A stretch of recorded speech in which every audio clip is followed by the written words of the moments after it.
At my sister's birthday dinner, she clinked her glass and said to the family ATM, "May she one day find a life?" Everyone laughed. I nodded, took a sip, and said, "To the birthday girl who just lost her lease, her car payment, and next month's tuition." Then I sat my fork down, stood up, and walked out. They didn't laugh after that, but they did call 42 times, humiliating me in front of the entire family, even though I was the one keeping my sister Amanda afloat and by extension solving my parents' problems. Too, wasn't just slow cruelty. It was deliberate, and they all laughed like it was the funniest thing they'd heard all year.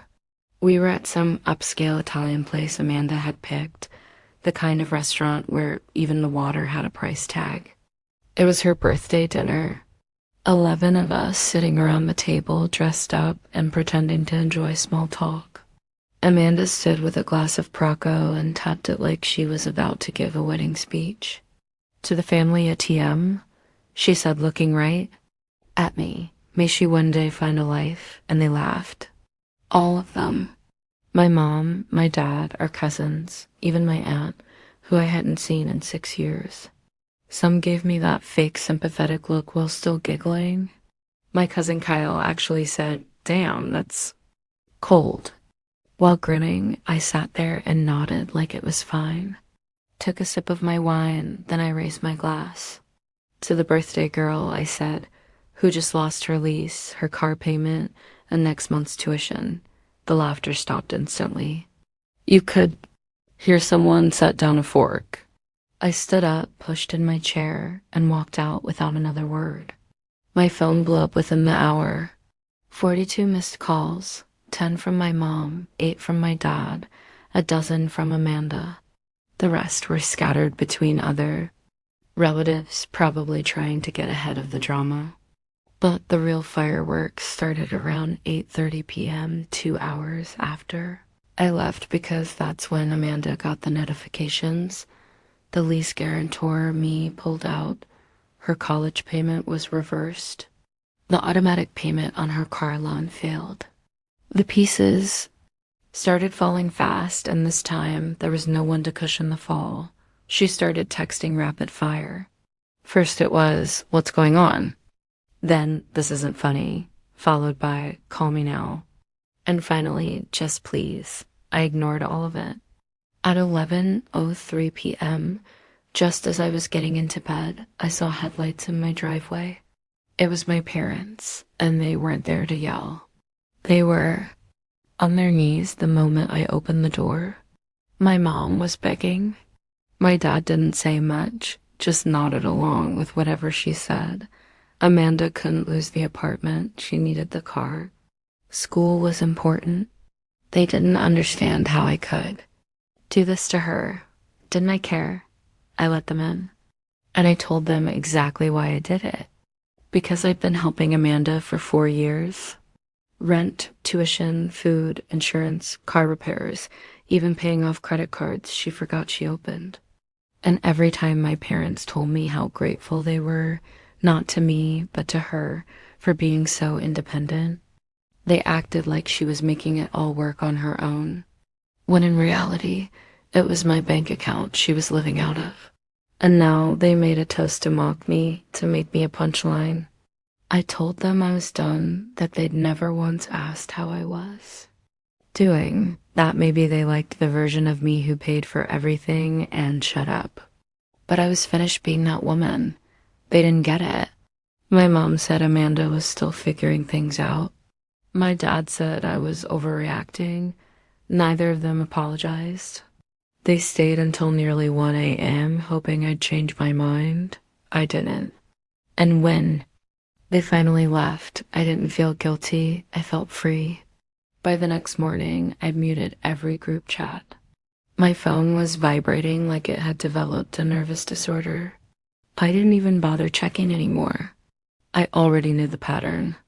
First, the text would be angry, then panicked, then emotional blackmail, then silence. All part of the cycle that always ended with me giving in. Only this time, it wasn't going to end that way. Amanda didn't call me right away. She thought she still had time. Thought I'd cool off, maybe feel guilty. Thought I'd reach out first like I always did. But 2 hours after I left that dinner, she must have checked her emails. That's when it hit her. The lease termination email went out at 8:12 p.m. The automatic car payment bounced right after. I made sure the notifications came to her too. This time, not just me. The university's online portal showed her payment had been reversed. The red warning banners were unmissable. At 9:07 a.m. the next morning, she posted a black screen on Instagram with white text. Betrayal always comes from the ones closest to you. Then another one about 20 minutes later. Imagine destroying your own family because you can't take a joke. By late morning, I started getting screenshots from my cousin Erica. Amanda had messaged her. Do you think I'm serious because everything just shut down? My lease is gone, my tuition too. She's ruining my life. Erica just replied with, you might want to talk to her yourself, and left it at that. Amanda stayed quiet most of the day. That was her tactic. She thought silence would make me uncomfortable, that I'd start worrying or regretting it. Maybe I'd reach out. She didn't realize I'd reached a limit I didn't know I had. By 7:30 p.m., the silence cracked. She called once. I let it ring. Then again, then 5 more times in a row. Then came the texts. You can't do this. Please call me. Please, Emma, the apartment's gone. My car is about to get towed. I'm not playing around. You're seriously ruining everything. Then she shifted into the emotional card. I was joking. You. No, I was joking. It wasn't that deep. It was one line at dinner. You're going to destroy my life over that. Then came the guilt. Mom and Dad can't help. They thought you were taking care of it. You always have. How could you just leave me like this? Still, I said nothing. Around 9:45 p.m., my mom started calling. Then my dad, then my mom again. A voicemail followed. I didn't even listen to it. At 11:01 p.m., the headlights returned. I was already expecting them. I opened the door before they knocked. My mom's face was wet with tears. My dad didn't look like he'd slept. They came in fast. My mom barely got through the door before she started talking.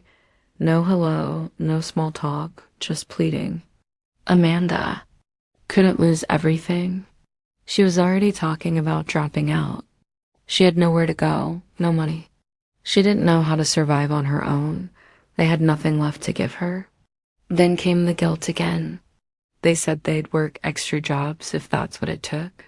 They just didn't understand how I could cut her off like this. She was young. People make mistakes. Didn't I care?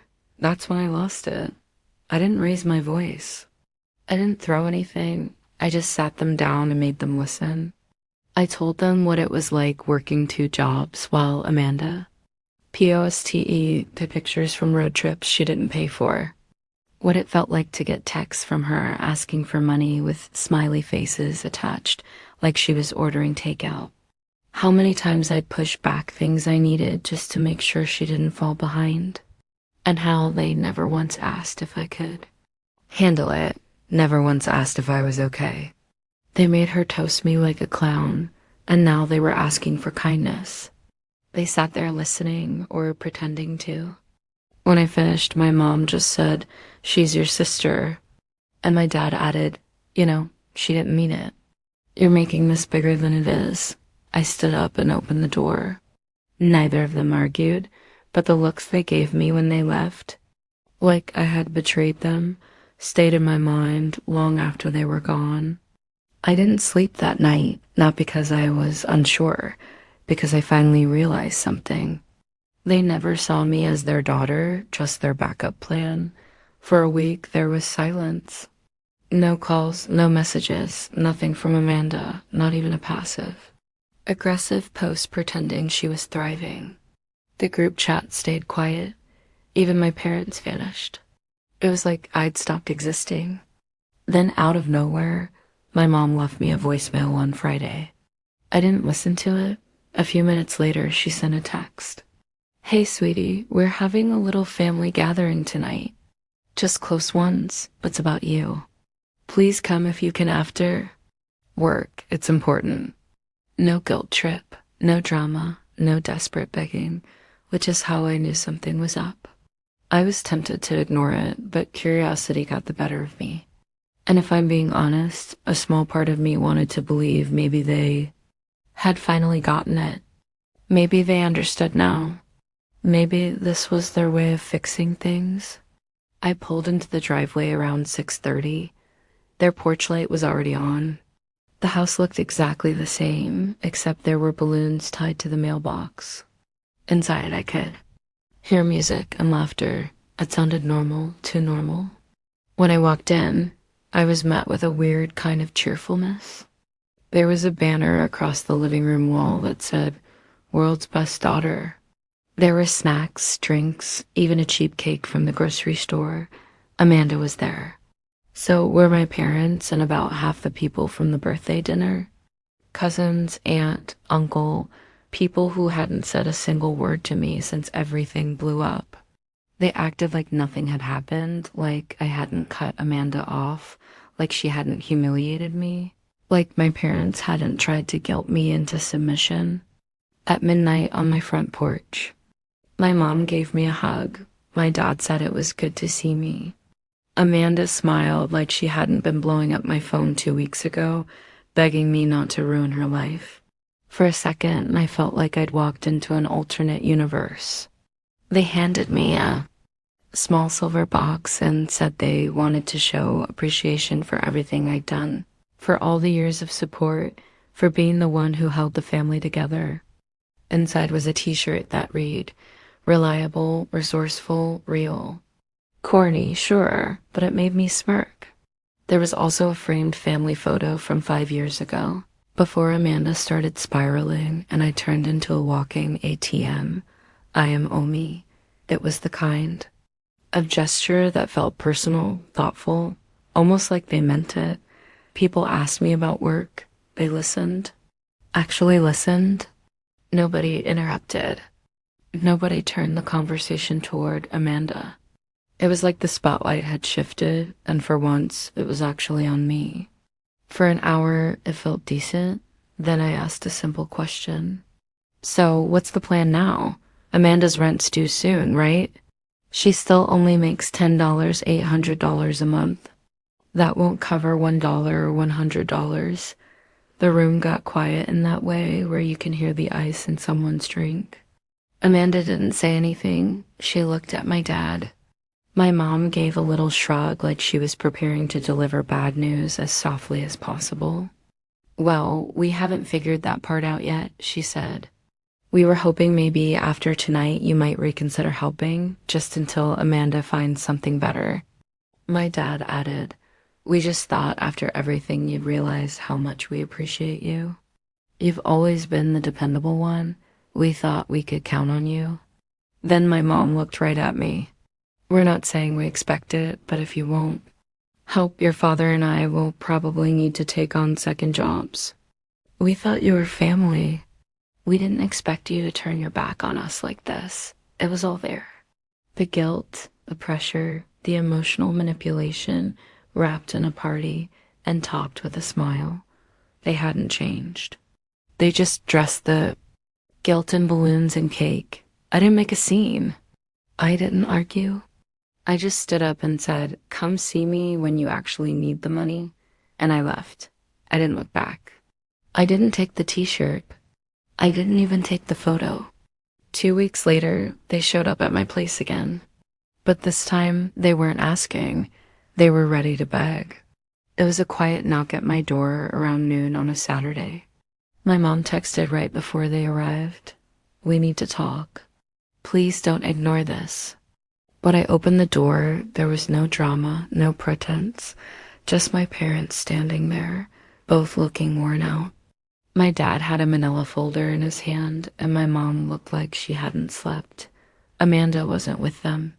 They came in, sat down, and just stared at me for a few seconds like they were trying to decide where to begin. Then my dad pulled a few pages out of the folder and spread them on the coffee table. Numbers, bills, letters. One was from the landlord, eviction notice. One from the car loan company, default warning. The others were tuition emails and bank statements showing Amanda's checking account sitting at 2438 days. My mom said it straight. She's drowning. If she misses next week's rent, she's out. The car is 2 days from being towed. Her job already warned her that if she loses transportation, they'll cut her. She won't survive like this. Then she said what they'd really come for. We need help. Real help. Everything. Rent, car, tuition. We added it up. It's just under 20,000. She said it like it was a single word. Just under 20,000. As if that would soften the impact. I sat there and looked at them for a moment. Not angry, not emotional, just clear. Then I walked into the other room and came back with a folder of my own. Inside were 2 printed pages, a contract I had written that morning. I'd been expecting this. I just didn't know how soon it would happen. The contract laid it out. Loan of $20,000, repayable in full over 24 months. No interest, no penalties unless payments were skipped. Signed by Amanda on one of them. I placed it on the table. In silence. My mom stared at it like it was some kind of betrayal. "What is this?" she asked, already knowing. My dad didn't even pick it up at first. He just looked at me. "You want us to sign a contract for helping your own sister?" Yes, my voice didn't shake. I didn't need to explain it. I'd done everything without rules before. That's why they were back, because they expected the same thing. But I had changed, and now there were boundaries. My mom started first. "We're not strangers. We're your parents. What happened to you? What happened to you?" I said, and that's when the shouting started.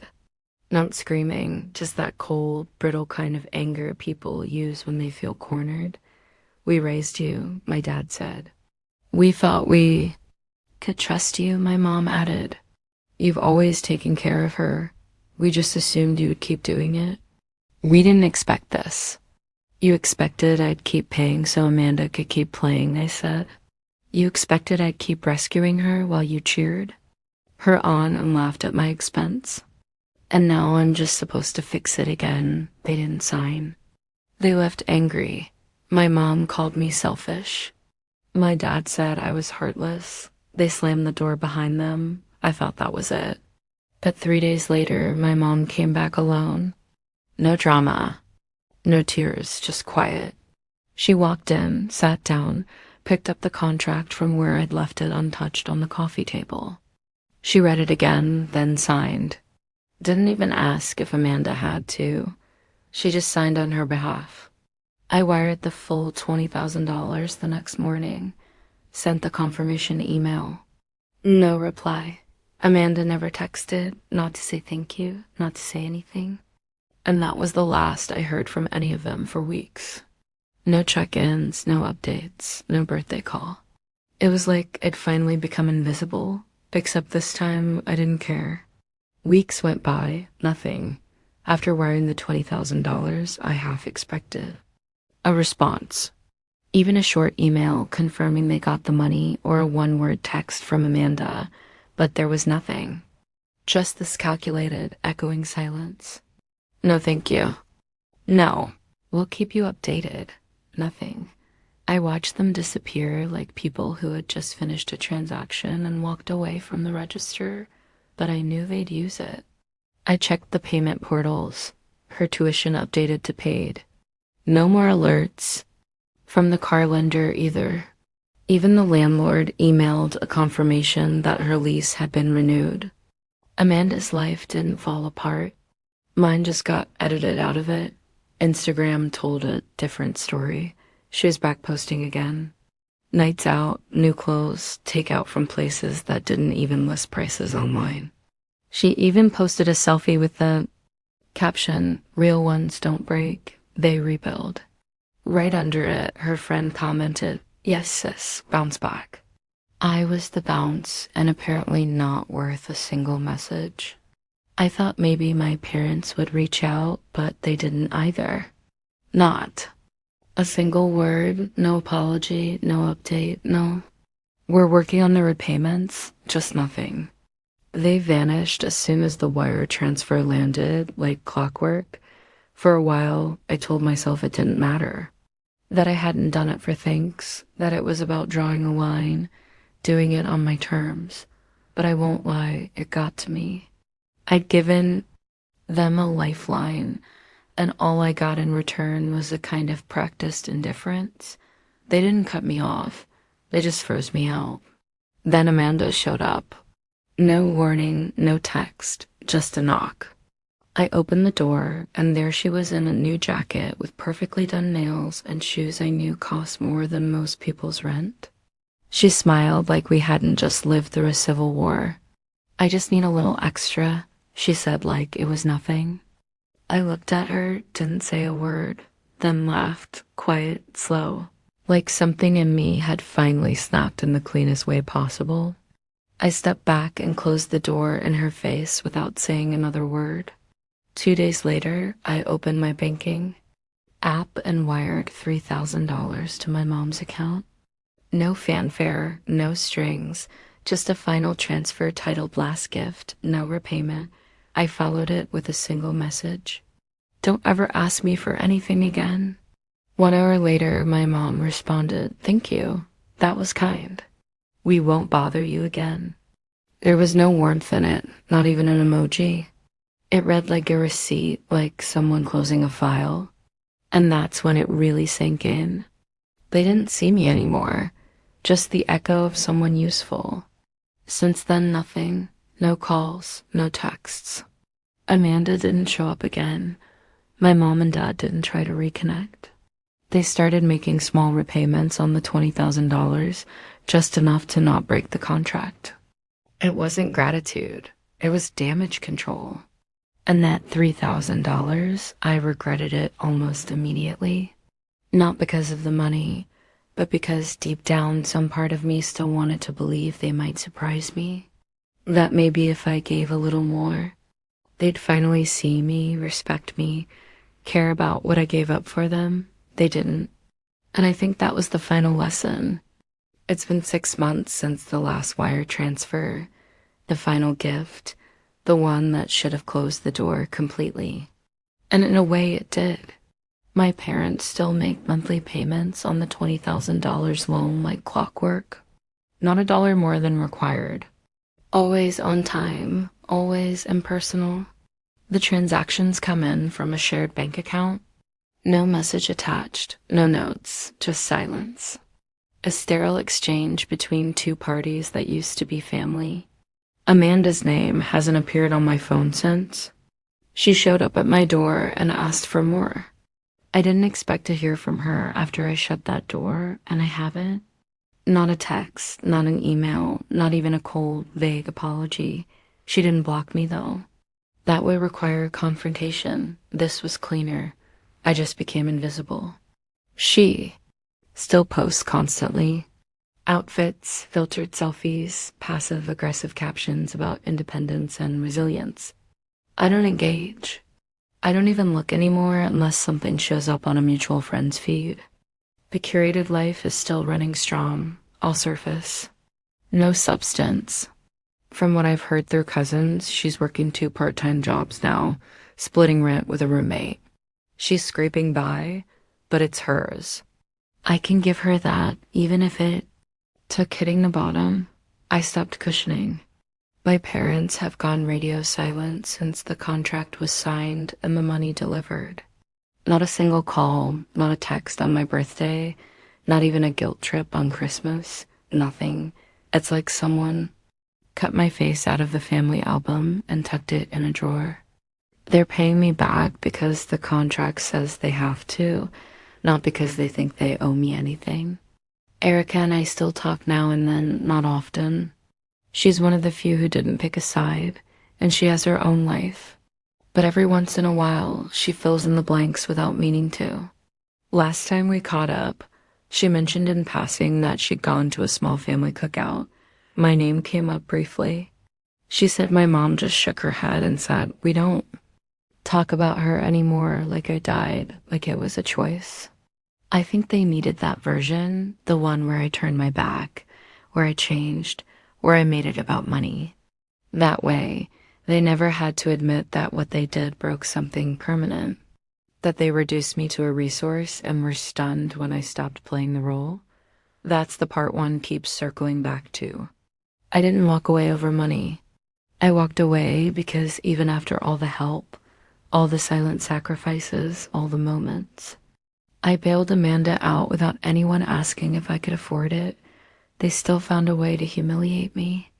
That toast at her birthday wasn't just a joke. It was a public reminder that they saw me as something less than a person. The $3,000, yeah, I regret it. That was me one last time trying to play the part, trying to believe a little kindness might bring out something human in them. A thank you. A moment of sincerity, but it didn't. It landed like every other check I ever wrote, unnoticed, expected, and immediately forgotten. Since then, I've stopped checking my phone out of habit. There's no part of me left that expects them to reach out. And even if they did, I wouldn't respond. Not to rehash the past, not to patch things up. There's nothing left to patch. They still have each other. Amanda still has their loyalty. They'll keep paying the loan like it's a parking ticket. And when it's done, I don't expect I'll ever hear from them again. I'm okay with that. I don't want revenge. I don't want a reconciliation built on guilt. I just want peace. And for the first time in my life, I have it. No more 2 a.m. calls asking for help. No more pretending jokes at my expense are harmless. No more trying to earn approval that was never going to come. Just quiet. My own money, my own life, my own space, no roles to perform, no versions of myself to distort for someone else's comfort. And if this is what the end of a family looks like, at least it's on.